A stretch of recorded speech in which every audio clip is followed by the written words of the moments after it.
It's I guess it's not the end of my journey, but it's the end of a chapter of my journey that I'm going to share with all of you. That has supported me through all this. It means a lot because of the addiction that I had, and it happens to many of us, and many of us don't make it out. And I've learned so much from this experience, and I've learned so much about myself and what it truly means to serve and to love and to just appreciate what life is and how sweet it is to have this moment and another day to live. Just being thankful and grateful for the grace that I don't deserve, and that's kind of where I want to start off with. So I'm going to do, it's not going to be a very long one. I kind of struggled with figuring out what I needed to share today, as far as whether it was preaching, quote unquote, or just sharing. And I was kind of led to just testify. That's what I'm called to do today. Just testify that it's real. God changed my life, and other people would need to see this. So these are pictures of my accident. This is, it's very difficult. It's very difficult for me to look at them. I know it was hard to get these full-sized, so I do apologize for that. Maybe we might be able to show in depth if you really like to see them. But basically, that night, I was 4 times basically the legal limit, and that's incredible because what I found out was I should have been in what they call a coma, an alcoholic-induced coma, from how intoxicated I was, which God, knows. So I think that they kind of gave me that explanation of how I lived through it. I didn't break a single bone, which is amazing. The whole driver's side was collapsed to the dash, and that's the driver's side. So that's the passenger side where they cut me out. So you see, they had to open up both doors, and I was resting upside down. When it all had happened, I really didn't know where I was. I came to out of being knocked out. I had a concussion, so everything I wasn't seeing clearly, and I obviously was still intoxicated. That being said, the family, the house owner, they'd come out, and I would have never known this had not I got the pictures here from the accident before my court hearing. So we got the evidence, which means the police and all evidence of that night is turned over to both parties, myself and the state, to go ahead with our hearing to see what how bad the accident was, and what needs to happen. That being said, I've seen the video, and in the video, while I was upside down, I remember myself hearing a woman. Guys, I was calling out to God as I'm pinned. I'm calling out desperation. I think I'm dying, but a mixture of the alcohol and just the trauma, the concussion. I was just calling out to God. This was it for me, because I couldn't move my legs. My chest was up on the shifter, and I just didn't know where I was at. I started calling out to God, called out to my mom, and all of a sudden this hand reached in, and it was the voice of a woman, and she reached in. I couldn't even see her face, but she reached in through the glass of the window and held my hand real tight, and I could hear her voice shaking. And as soon as I heard that, it broke what was going on in my life, because she's a mother. I could feel that she was scared for me. She was just as scared as I was, which was insane, because I definitely could have just killed you guys. I could have, who knows? And it happened in your front yard. Seeing the video now, she said it was, she reached in and held my hand, telling me, it's okay, they're on their way. I'm gonna wait with you. So that's crazy. And I saw in the video, there was a father, the wife, and their young boy. And there's no way he was over 8 years old. I mean, and I counseled at the church camp. Easily could have been one of the boys. How could I be in a position to help and to teach and to be there for these kids and knowingly do what I did? So again, to the selfishness, and God revealed it plain as day while I was going through it, that those things, like, you could have killed a kid. Look at all these things, John, and you're doing all this stuff, and I've told you, and he's told me, and he gave me warnings, and I had many warnings, close calls, just to listen to it. But when I saw the video, outside of obviously the accident and the trauma, but that really opened my eyes to how close I was to, if not killing myself, taking the lives of innocent people who could have just, and it was 8 o'clock, so that's a time where families generally are either just going to bed or they're still up in the living room, and I could have gone right through their living room, easily. And so I've always wanted to go back to that house and thank the family for what they did, because they didn't press charges on me. They got the damage that I did to their yard, and then crazy as was, the guy's work truck was actually maybe a foot from where I had ended up, because a tree, he parked it on the other side of a tree, and I got stopped by the tree, and so his truck just rested on the other side. So the guy, they gave me some grace there. So, and I didn't deserve it, clearly. And so through all of that, God was working. I got punished for the thing I clearly did, and I take full responsibility now for these things, which is why I need to prove and show that now. I also want to show you guys this, but I didn't want to show anybody, but it's a certificate of graduation from completing the Delaware Municipal Court OBI docket. I have finally completed this after 2 years, remaining sober and away from all that.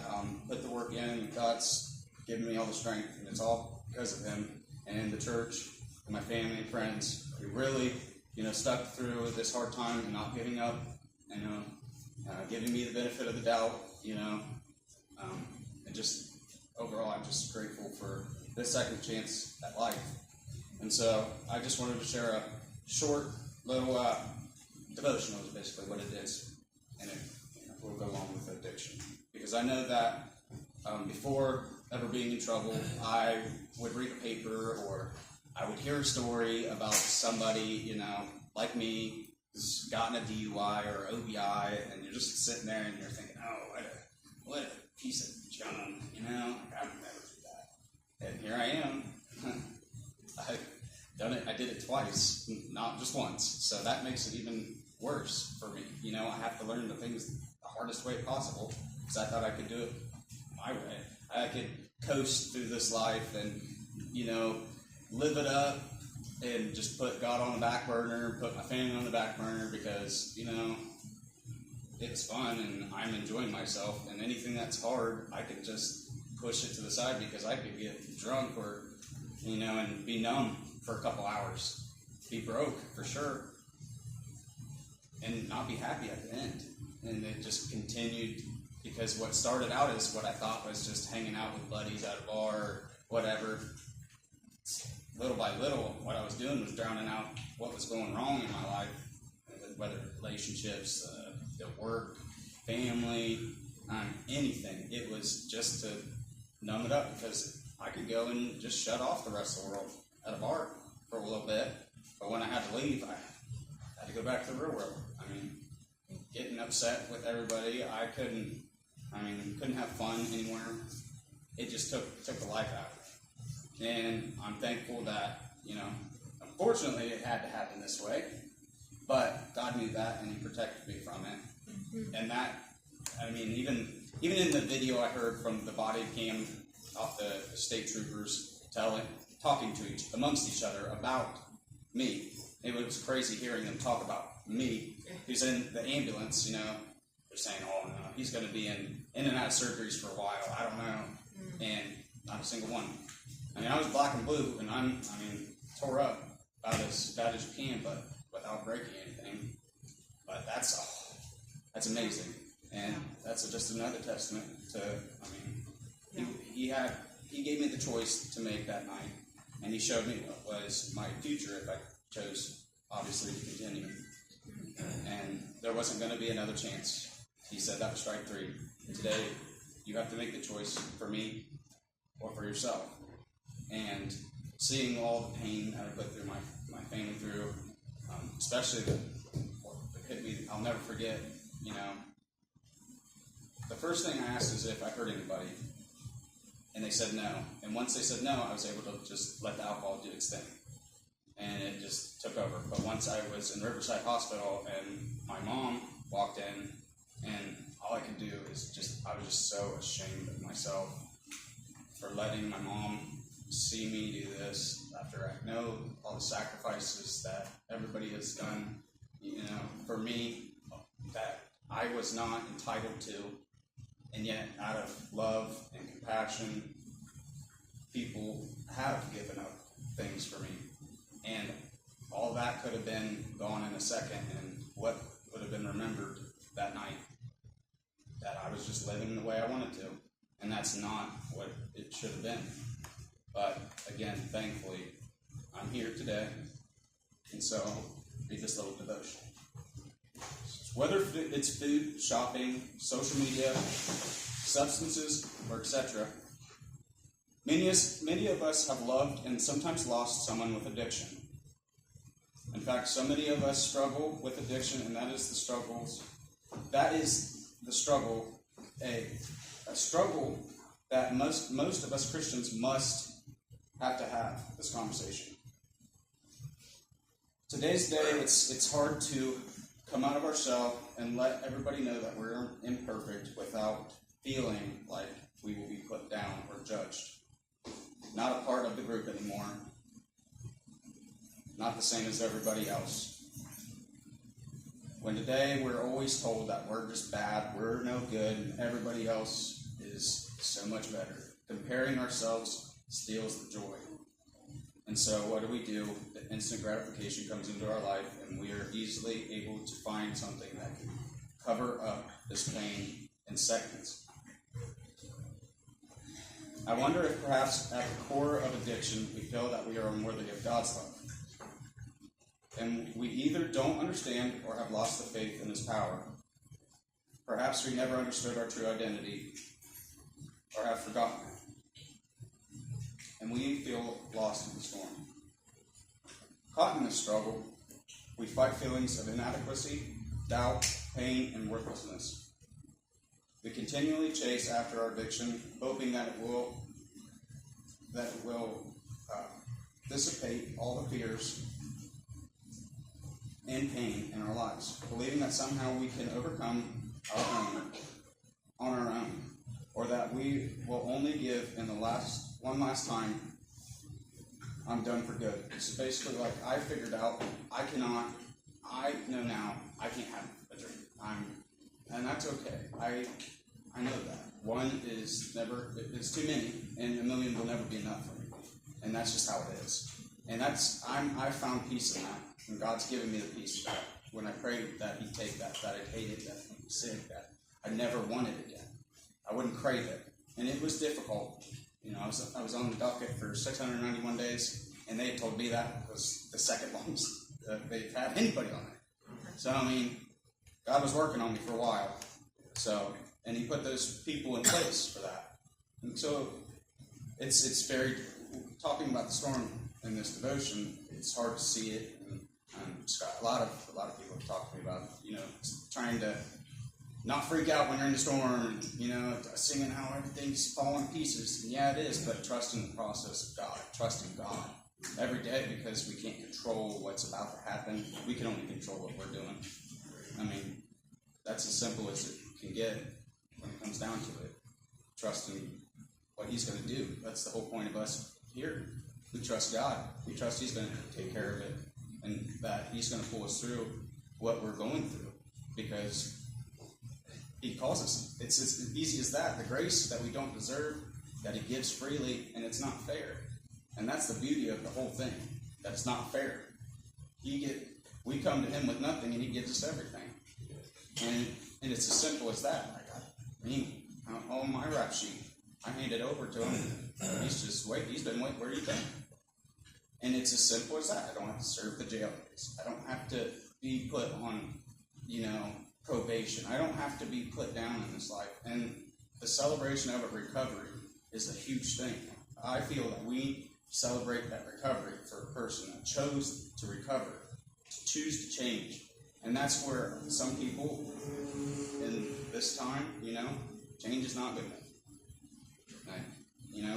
And I understand there are cases, but as Christians,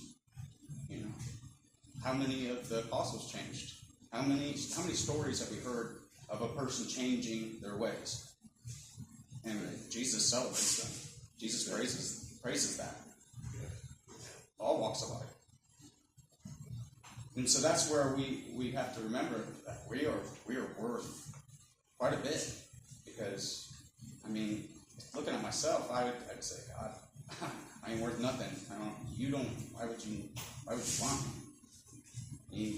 And you don't need me, but He wants me. That's the thing. And I need Him, that's for sure. Even when I didn't think I wanted Him, I needed Him. So that's the huge thing, what He showed me. Amen.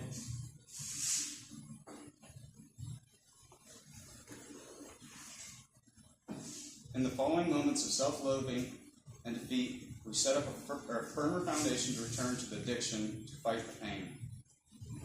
And so the spiral goes. And with each turn, the enemy has us believing a lie. And that's what happens slowly. Without us knowing it happened. God works in mysterious ways, and the devil works in obvious sometimes. And it's hard to believe that certain things can have power over us. Well, if you allow it, yeah. If you allow it to affect your decisions, it will. If it compromises what you truly believe, it will.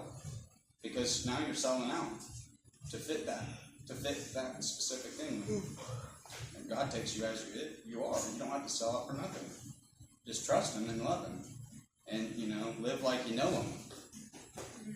And that's all we can do, because we're imperfect. We don't know what we're doing half the time. I definitely don't. Clearly. But here's some important verses on this topic. This is in Romans chapter 3, verse 23. It says, "For all have sinned and fall short of the glory of God." In Romans chapter 5, verse 8, "For God demonstrates His own love for us in this: while we were still sinners, Christ died for us." He knew we were sinning, and He knew what we were doing. And that's why Jesus He came in regardless of the nasty, dirty stuff that we see in ourselves. He sees His children. And you're going to be partial to your children or loved ones. And He loves us all the same. So, and my last verse here is in Romans chapter 8, verse 38 through 39. It says, "For I am convinced that neither death nor life, nor angels or demons, neither the present or the future, or any powers, neither high or low, nor anything else in all creation will be able to separate us from the love of God that is in Christ Jesus our Lord." God knows our struggles, and He loves you anyway. He has and always will. There's nothing that can separate you. Please don't give up. And if you are struggling, you need to tell somebody. We're never more vulnerable to the influence of darkness than we are when we are alone. Leaving ourselves to thoughts, leaving ourselves open to inflict self-wounds that aren't rational. Get help. And whatever the struggle is, there is a way to fight it. You need to truly heal. And don't hesitate to get the support you need to recover. Pray continually, and prayer can lift you out of the darkness. Help others. And that's been a huge thing for me, learning it's hard to be hateful and grateful at the same time, and helping anybody I can, even if it's one thing, every single day, no matter how small it is, without asking for anything in return, one thing. There's no greater way to encourage yourself, to get perspective, and open up your heart to humility than helping those in need. And with that, I'm going to close for today.